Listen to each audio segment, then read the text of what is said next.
Bonjour, c'est Bérénice. Comme promis, nous allons plonger aujourd'hui dans l'épargne de précaution. C'est parti. Une nouvelle fois, on va rentrer directement dans le vif du sujet.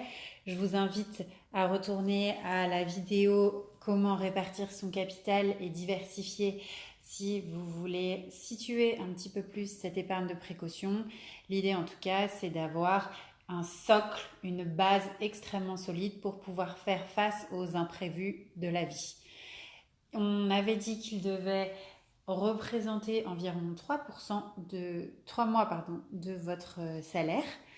Après, ce chiffre est complètement arbitraire dans le sens où déjà les salaires des uns des autres varient, le niveau de vie des uns et des autres varie, les responsabilités des uns et des autres, en fonction de si vous avez une famille à charge ou pas notamment, varient. Ce chiffre est à adapter en fonction de vos besoins et vous le ferez au fur et à mesure du temps. Mais voilà, ça permet de se fixer une certaine valeur de base. En tout cas, il va falloir se tourner vers plusieurs placements différents. La première option, c'est de laisser cet argent sur votre compte courant, par exemple celui où vous stockez votre salaire. Auquel cas, vous ne percevrez absolument aucun intérêt sur cet argent que vous avez mis de côté. Et même, vous perdrez de l'argent à la fin de l'année, puisqu'une fois de plus, il y a l'inflation qui est aux alentours de 2% et qui varie selon les années. D'autres options, ce sont de les mettre sur des comptes rémunérés. Alors, si on parle de comptes rémunérés cette fois-ci, il faudra que vous veilliez à ce que cet argent soit facilement mobilisable et donc que ce ne soit pas un compte bloqué. Le plus populaire, notamment en France, c'est le livret A. Le livret A, il est rémunéré à 0,5% et défiscalisé. Le taux a vraiment baissé ces dernières années, ça n'est plus très intéressant. Une fois de plus, c'est pour avoir des liquidités rapidement disponibles et à un rendement, une rémunération qui soit différente de zéro, même si elle est très peu élevée.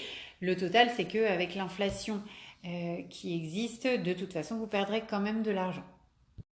Il existe d'autres comptes qui ne sont pas bloqués. Le compte épargne, vous devez laisser un minimum de 10 euros sur le compte, mais il n'est rémunéré qu'à 0,1%. Donc ça, c'est dans le cas où vous avez déjà un livret A plein, sachant que le plafond d'un livret A est de 22 950 euros. Et donc, si vous voulez avoir plus d'épargne de précaution que ça, sachant que personnellement, je n'atteins pas ce plafond, je trouve que c'est déjà largement assez, vous pouvez donc avoir un compte épargne en plus qui sera bien avec une rémunération un petit peu moindre. Il existe aussi toute une variété de livrets d'épargne sur le marché. On peut citer par exemple le livret de développement durable qui est rémunéré à 0,5%.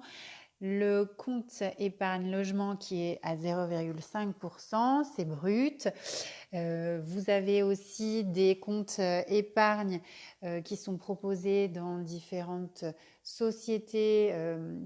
Je vous citais notamment la dernière fois Cashbee. Cashbee, c'est une jeune entreprise dont j'avais bénéficié d'une offre d'entrée où effectivement j'avais bénéficié d'une rémunération à 2% pendant les 3 premiers mois et ensuite avec la défiscalisation on retombait à 0,42%, mais une fois de plus ça nous fait de l'argent qui est très facilement mobilisable.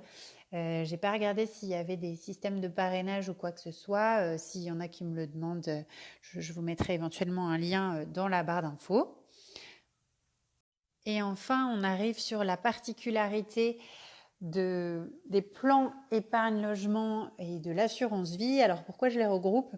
Eh bien parce que en fait on obtient des avantages fiscaux à partir de, alors respectivement 4 ans pour le plan épargne logement et 8 ans pour l'assurance vie, et ils sont rémunérés à 0,7% pour le plan épargne logement et à 1% pour l'assurance vie.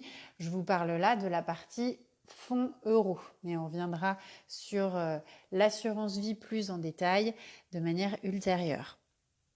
Il faut savoir que si donc vous voulez retirer une somme de l'un de ces deux comptes, eh bien déjà ça peut prendre un petit peu plus de temps que pour les livrets précédents. Et en plus, si vous retirez cet argent avant d'avoir atteint les seuils de 4 ans pour le PEL ou 8 ans pour l'assurance vie, eh bien vous cassez ce contrat et donc vous ne bénéficierez plus des avantages fiscaux ou en tout cas pas pour ce retrait-là. Voilà, je vous laisse bien regarder vos contrats quand vous allez souscrire à ces différents types de plans ou de comptes. Ça vaut le coup de préciser cela.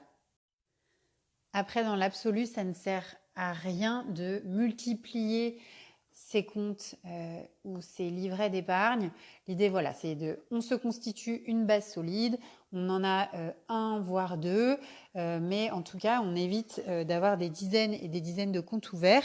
Je vous rappelle notamment que s'il n'y a pas de mouvement sur un compte pendant 30 ans, eh bien l'argent revient à l'État. Et dernière astuce, les intérêts sont générés les 1er et 16 du mois. Donc l'idée, c'est de les alimenter juste avant. Et si vous avez besoin de vider un petit peu, vous videz juste après ces dates-là. Voilà, j'espère que toutes ces informations vous auront aidé. Et je vous dis à très bientôt pour les prochains épisodes.